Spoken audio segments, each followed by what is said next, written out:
சூரியகலா கோவிலில் கவலையுடன் வழிபட்டு நின்றாள். கண்களில் கண்ணீர் தாரை தாரையாய் பெருகியது. இதை பார்த்த ஒரு அம்மா சூரியகலாவிடம் வந்து, உன்னை பார்த்தால் எனது பெண் போல இருக்கிறது. நீ மடியில் கை வைத்து அழுவதை பார்த்தால் குழந்தைக்காக ஏங்கி நிற்பது தெரிகிறது. என்னம்மா உனக்கு பிரச்சனை என்று கேட்டாள். சூரியகலா ஒரு குழந்தைக்காக அவள் போராடுவதை சொன்னாள்.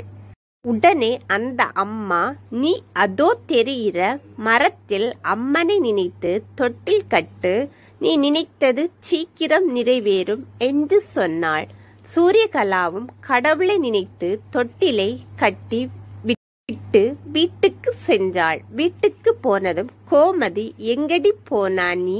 ஒரு குழந்தையை பெற்று கொடுக்க உன்னால் முடியவில்லை, உனக்கு எல்லாம் வெளியே செல்ல வெக்கமா இல்லையா என்று கேட்டாள். சூரியகலா அழுது கொண்டே தன் அறைக்கு சென்று கதவை சாத்தி கொண்டாள். கடந்த கால வாழ்க்கையை நினைத்து பார்க்கிறாள். சூரியகலா திருமணம் முடிந்து வீட்டிற்கு வருகிறாள். சூரிய பிரகாஷ் அவளை சாமி ரூமுக்கு அழைத்து சென்று குத்து விளக்கு ஏற்ற சொல்கிறான். அவளும் விளக்கை ஏற்றிவிட்டு வெளி வருகிறாள். கோமதி அவளை அன்பாக அழைத்து கொண்டு சமையல் அறைக்கு செல்கிறாள். இது உன் வீடு, இனி உன் விருப்பப்படி இங்கு இருக்கலாம். என்னை உன் அம்மாவாகவே நினைத்துக்கொள். எது இருந்தாலும் என்னிடம் தயங்காமல் கேளு என்று கோமதி கூறினாள். சூரியகலாவும் எல்லாவற்றிற்கும் சரி சரி என்று தலை ஆட்டினாள். இப்படி திருமணம் முடிந்து 6 மாதங்கள் ஆனது. எல்லாரும் ஏதாவது விசேஷம் உண்டா என்று கேட்கவும் தொடங்கினர். கோமதியும் முதலில் சின்ன சிறுசுகள் தானே, திருமணமாகி எவ்வளவு நாள்தான் ஆகிறது, இன்னும் கொஞ்ச நாட்கள் போகட்டுமே என்று மற்றவரிடம் சொன்னாள். இருந்தாலும் தன் மனதில் இன்னும் குழந்தை கிடைக்கவில்லையே என்ற ஏக்கம் இருந்தது அவளுக்கு. இப்போது அவர்களுக்கு திருமணம் முடிந்து 2 வருடங்கள் ஆகியது. கோமதி உறவினர் வீட்டில் ஒரு பெண்ணுக்கு வளைகாப்பு. அவள் கோமதியிடம், நீ மட்டும் வா, உன் மருமகளை அழைத்து வராதே, அவள் வந்தால் குழந்தை நல்லபடியாய் பிறக்காது என்று சொல்லிவிட்டு போனாள். கோமதிக்கு என்ன பண்ண என்று தெரியாமல் அங்கு இங்கும் நடந்தாள். சூரியகலா அந்த பெண் சொன்னதை கேட்டு ரூம் உள்ளே சென்று அழுதாள். கோமதி உடனே சூரிய பிரகாஷுக்கு போன் போட்டு, ஆபீஸுக்கு லீவு போட்டுவிட்டு உடனே வா, ஒரு முக்கியமான இடத்திற்கு செல்ல வேண்டும் என்று.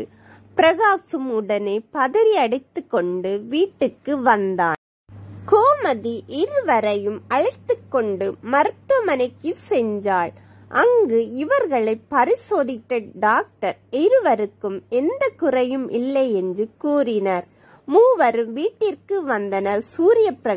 சூரியகலாவுக்கு ஆறுதலாய் இருந்தான். நமக்கு குழந்தையே கிடைக்காமல் இருந்தால் கூட நான் உன்னை எந்த சூழ்நிலையிலும் விட்டு கொடுக்க மாட்டேன். அப்படி உன்னை விட்டு கொடுக்கிற சூழல் வந்தால் இந்த வீட்டை விட்டு நாம் வேறு இடத்திற்கு சென்று விடலாம், வருத்தப்படாதே என்று அவளை சமாதானப்படுத்தினான்.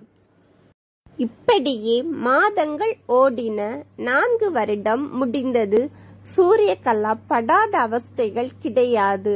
யாரும் இவளிடம் குழந்தைகளை கொடுக்க மாட்டார்கள். இவள் யாருக்காவது இடையில் போனால், இவள் வந்ததால் தான் இப்படி ஆச்சு என்று ஏராளமான பேச்சுக்கள். இதையெல்லாம் பார்த்து அவளுக்கு வாழ்க்கையை வெறுத்து போச்சு.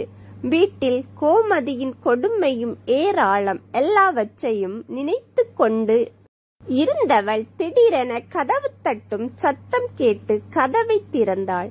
அங்கே கோமதி நின்று கொண்டு இருந்தாள். சமைக்காமல் என்ன பண்ணிட்டு இருக்கியா நீ? மகாராணி யாராவது சமைத்து தருவாங்க என்று இருக்குதியா, போய் சமையல் பண்ணு என்று அவளை விரட்டினாள். கலாவும் சமையல் செய்ய கிளம்பினாள். சூரியகலா அந்த அம்மா சொன்னது போலவே கோவிலுக்கு வாரம் வாரம் சென்று வந்தாள். தொடர்ந்து 6 வாரங்கள் சென்றிருப்பாள். 7வது வாரமும் வந்தது. சூரியகலா கோவிலில் அழுது கொண்டே இருந்தாள். அப்போது திடீரென கோவிலில் உள்ள ஒரு அம்மா சூரியகலா கட்டின தொட்டிலை அவிழ்த்து எடுத்தாள். உடனே சூரியகலா ஓடி சென்று அவர்களை தடுத்தாள். எதற்கு தொட்டிலை அவிழ்த்து எடுக்குதீங்க என்று கேட்டாள். அதற்கு அந்த அம்மா, இந்த தொட்டிலில் பூ நிறைந்து இருக்கு. இந்த தொட்டிலை கட்டிய பெண்ணின் வயிற்றில் கரு உருவாகி இருக்கும். அதான் தொட்டிலை அவிழ்த்தேன் என்று சொன்னாள். அப்போதுதான் சூரியகலாவிற்கு நாட்கள் தள்ளி போனதை உணர்ந்தாள். ஓடி சென்று பிரெக்னன்சி கார்டு போட்டு பார்த்தாள். அதில் 2 கோடும் வந்தது. உடனே பிரகாஷுக்கு போன் பண்ணி சொன்னாள். அவனும் ஆபீஸுக்கு லீவு சொல்லிவிட்டு மருத்துவமனைக்கு அழைத்து சென்றான். அங்கேயும் இது குழந்தைதான் என்று சொன்னார்கள். அவர்கள் வீட்டிற்கு வந்து கோமதியிடம் சொன்னார்கள்.